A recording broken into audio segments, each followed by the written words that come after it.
Madame, Monsieur, bonsoir. Sans oublier le passé, instaurer des rapports privilégiés et un partenariat d'exception. Ce sont les termes d'une déclaration commune que Jacques Chirac et son homologue Abdelaziz Bouteflika ont signée ce soir à Alger. À son arrivée en Algérie à la mi-journée pour une visite d'État de 3 jours, le président français a été acclamé par une foule de plusieurs centaines de milliers de personnes. Ahmed Tazir. Salam alaikum, Jacques Chirac.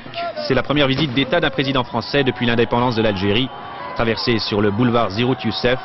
Visite exceptionnelle, protocole exceptionnel, une pluie de confettis, même la marine s'y met.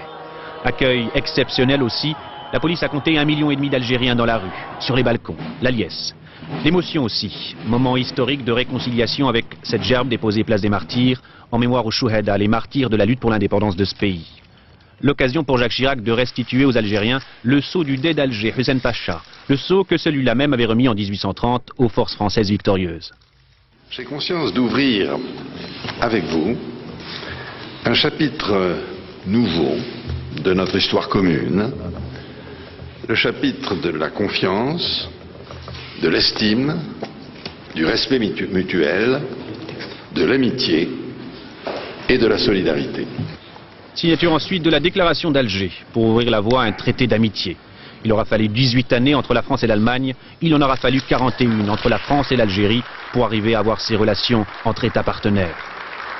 Le véritable leitmotiv ce dimanche, c'est Chirac, des visas pour la France.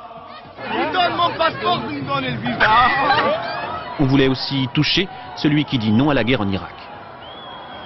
Et nous remercions M. Chirac pour son geste à l'ONU. J'ai réussi à toucher la main de M. Chirac, pour moi qui est un grand homme. Certains demandaient aussi qu'on n'oublie pas la Kabylie, tentée par la dissidence depuis le printemps noir de 2001 et sa centaine de morts. La police réprime le mini-rassemblement.